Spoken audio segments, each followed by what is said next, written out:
માધાપરના આહિર યુવાનને હની ટ્રેપની જાળમાં ફસાવી 1 કરોડની ખંડણી માંગી મરવા માટે મજબૂર કરાયો હતો।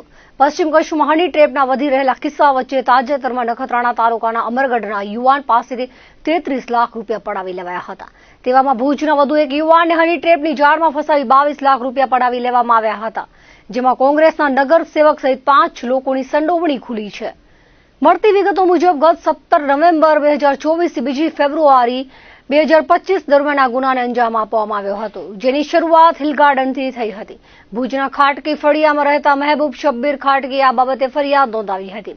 આદિપુરની મુસ્કાન નામની યુવતીએ મહેબૂબ સાથે પરિચય કેળવી ભુજ આવી બંને જણા હિલ ગાર્ડન ફરવા માટે ગયા હતા, જ્યાંથી બહાર આવતી વખતે ધારાનગર કોટકી રોડમાં રહેતા અને કોંગ્રેસના નગર સેવક એવા અબ્દુલ હમીદ સમાએ બંને જણાના ફોટા પાડી લીધા અને ભોગ બનનાર યુવકના જ કૌટુંબિક ભાઈ એવા આરોપી સરફરાઝ રજા ખાટકીએ ભેગા મળી યુવાનને બ્લેકમેલ કર્યો હતો। બાદમાં અંજારના મહમદ નોડેને મુસ્કાનના પતિ તરીકે રજૂ કરવામાં આવ્યો અને સમગ્ર મામલો પતાવવા 19 લાખ રૂપિયા મેળવવામાં આવ્યા હતા। યુવાને મિલકતો વેચી ગીરવે લઈ રૂપિયા આપ્યા હતા। બાદમાં ફરી આરોપીઓએ ફરિયાદી વિરુદ્ધ એ ડિવિઝનમાં અરજી કરી હતી અને આ અરજીમાં સમાધાન કરવા પેટે પોલીસ તરીકેની ઓળખ આપનાર શખ્સે 3 લાખ રૂપિયા મેળવ્યા હતા। કુલ 22 લાખ રૂપિયા પડાવી લેવામાં આવ્યા હતા। આ બાબતે ભોગ બનનાર યુવકે તેના મિત્રને વાત કરતા તેને હની ટ્રેપ થયાનું જણાવતા એ ડિવિઝન પોલીસમાં ફરિયાદ નોંધાવી હતી। આ બાબતે મહેબૂબને ઇન્સ્ટાગ્રામમાં યુવતીની આઈડી પરથી મેસેજ આવ્યો હતો, જેમાં વાતચીત કરી મિત્રતા કેળવ્યા બાદ ગુનાની શરૂઆત થઈ હતી। ભુજમાં એસપી કચેરી ખાતે પશ્ચિમ કચ્છ એસપી વિકાસ સુંડાએ પત્રકાર પરિષદ યોજી હતી, જેમાં તેમણે સમગ્ર બનાવ અંગેની વિગતો આપી હતી। ઉપરાંત તેમણે અપીલ કરતા જણાવ્યું હતું કે જો કોઈ પણ વ્યક્તિ આ આરોપીઓથી ભોગ બન્યા હોય અથવા અન્ય કોઈ રીતે હની ટ્રેપનો શિકાર બન્યા હોય તો નજીકના પોલીસ સ્ટેશનના અથવા એસપી કચેરીનો સંપર્ક કરી રજૂઆત કરી શકશે। આરોપીઓ સામે કડક કાર્યવાही કરવાનો निर्देश આપ્યો હતો। ए डिवीजन पुलिस स्टेशन में कल हनी ट्रैप का एक ऑफेंस रजिस्टर किया गया है, जिसकी बीएनएस की सेक्शंस 308(6), 351(2), 61(2) और 204 ये सेक्शंस के तहत हनी ट्रैप का एक ऑफेंस रजिस्टर किया गया, जिसकी विगत कुछ इस प्रकार है कि यह बनाव जो फरियादी है महबूब, उनके साथ 17 नवंबर 2024 से लेकर के 2 फरवरी 2025 के बीच का ये बनाव है, जिसमें फरियादी के साथ में मुस्कान नाम की एक युवती के द्वारा इंस्टाग्राम हैंडल पर संपर्क किया गया।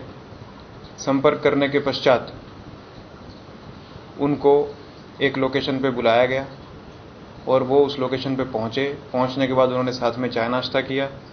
उसके पश्चात युवती के आग्रह पर फरियादी और युवती दोनों हिल गार्डन गए।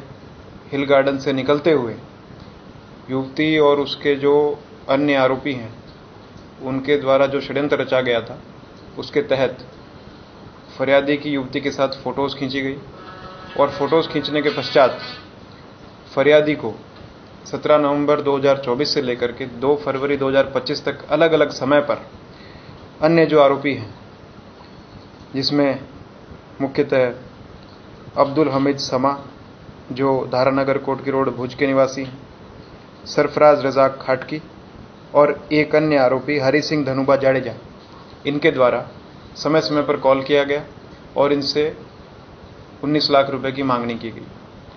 फरियादी के द्वारा प्रेशर में आकर के इनको पैसा दिया गया और आरोपियों के द्वारा इतना ही नहीं, एक आरोपी स्पेशली हरी सिंह जाडेजा के द्वारा पुलिस की खोटी पहचान बताकर फरियादी को प्रेशर में लाया गया और अन्य 3 लाख रुपए उससे लिए गए। तो इस तरह कुल मिलाकर 21 लाख रुपए की से मांगनी की गई। 21 लाख रुपए का हस्तांतरण हुआ। मामले की जानकारी पश्चिम कच्छ पुलिस को कल फरियादी के द्वारा दी गई। तात्कालिक ऑफेंस रजिस्टर किया गया और तमाम आरोपियों की धरपकड़ की गई। रिकवरी के लिए प्रयास जारी है। जैसा कि मैंने आपको बताया कि कल का ही ये ऑफेंस है, इसमें एक आरोपी की अभी तलाश हमें जारी है।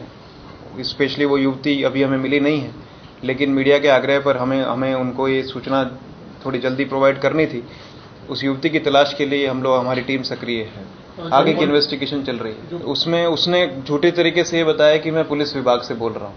किसी पुलिसकर्मी के आधार कार्ड का या अन्य कोई आई कार्ड का इस्तेमाल उसने नहीं किया है। अभी की जो इन्वेस्टिगेशन है उसमें ऐसा निकला है और स्पेशली हरी सिंह धनुबा जाडेजा के द्वारा ये कॉल किया गया था। नहीं, वो अभी हम लोग प्रस्थापित नहीं कर पाए क्योंकि आज ही आरोपी अरेस्ट किए हैं। ये फर्दर इन्वेस्टिगेशन में हम लोग प्रयास कर रहे हैं कि पहले भी इस तरह के अन्य कोई आरोपी, अन्य कोई फरियादी को, अन्य मानसों को इस तरह से ये कावतरू रच के परेशान किया गया है कि नहीं, इस पे इंट्रोगेशन का स्पेशल फोकस रहेगा, ताकि अन्य लोगों से भी हम संपर्क कर सकें। अगर वो फरियाद देने के लिए आगे आते हैं या फिर फरियाद नहीं देना चाहते हैं तो इनके खिलाफ उनका स्टेटमेंट लेकर के केस को मजबूत करने का भी प्रयास करेंगे। जनता से ये आग्रह है पश्चिम कच्छ पुलिस का कि इस तरह के कोई भी बनाव हम छुपाएं नहीं, प्रेशर में ना आए और तात्कालिक अपने नज़दीकी पुलिस स्टेशन का संपर्क करें। वहां से मदद नहीं मिलती है तो आप सीनियर ऑफिसर्स का, एसपी ऑफिस का संपर्क कर सकते हैं। हमारी ओर से तात्कालिक आपकी मदद की जाएगी और ऑफेंस रजिस्टर करके आगे की कार्रवाई की जाएगी। માંડવી પોલીસમાં નોંધાયેલા સ્ત્રી અત્યાચાર ગુનામાં વૃંદાવનથી આરોપી પકડી લેવાયો હોવાની માહિતી એસપીએ આપી હતી। પત્રકાર પરિષદમાં તેઓએ જણાવ્યું હતું કે અમદાવાદથી 0 નંબરથી એફઆઈઆર અહીં ટ્રાન્સફર થઈ હતી, જેમાં ભોગ બનનાર મહિલાની પૂછપરછ કરી હકીકત જણાઈ આવતા માંડવી પોલીસમાં ગુનો દાખલ કરાવ્યો હતો। આરોપીએ લગ્નની લાલચ આપી શરીર સંબંધ બાંધી 7 લાખ રૂપિયા પડાવી લીધા હતા।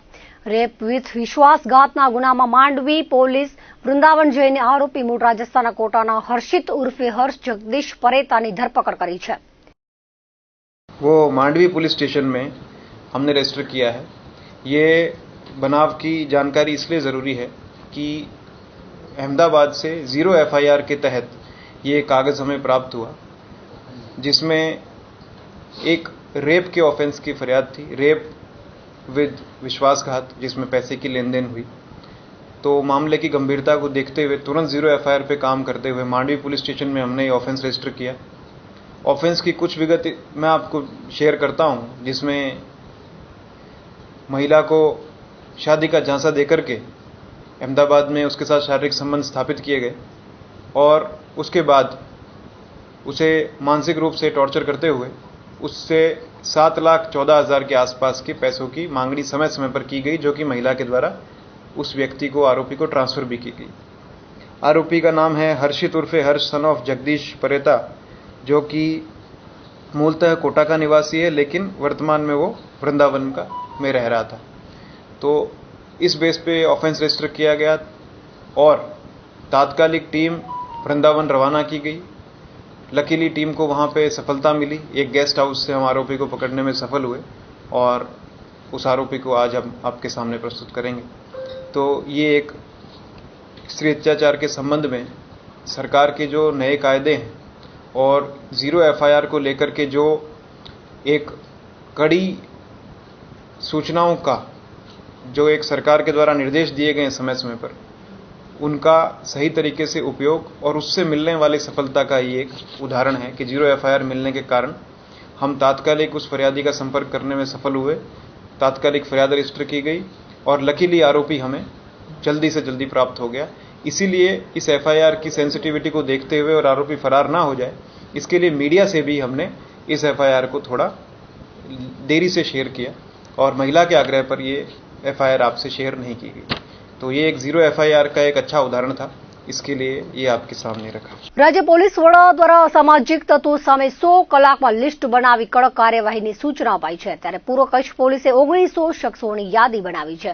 આજે ભુજ ખાતે પત્રકાર પરિષદ દરમિયાન એસપીને પ્રશ્ન પૂછતા તેમણે જણાવ્યું હતું કે પશ્ચિમ કચ્છમાં ગુનેગારોનું લિસ્ટ ઘણું લાંબુ છે। અહીં 2 દિશામાં કામ થઈ રહ્યું છે। સ્થાનિક પોલીસ દ્વારા તાબાના વિસ્તારમાં દારૂ, જુગાર, મારામારી સહિતના 1 થી વધુ ગુનામાં સંડોવાયેલા વ્યક્તિનું લિસ્ટ બની રહ્યું છે। તેમજ જિલ્લા સ્તરે એલસીબી દ્વારા કુખ્યાતોની યાદી બનાવાઈ રહી છે। વાસ્તવમાં જે લોકો ગુંડા છે તેઓ સામે સખત કાર્યવાહી કરવામાં આવશે। હાલમાં યાદી પર કામ થઈ રહ્યું હોવાથી લિસ્ટ જાહેર કરવામાં વિલંબ થયો હોવાનું જણાવ્યું હતું। डीजीपी साहब की और माननीय गृह मंत्री जी की सूचना पर आरोपियों के खिलाफ कड़क से कड़क कार्रवाई को करने के लिए हम लोग कटिबद्ध हैं।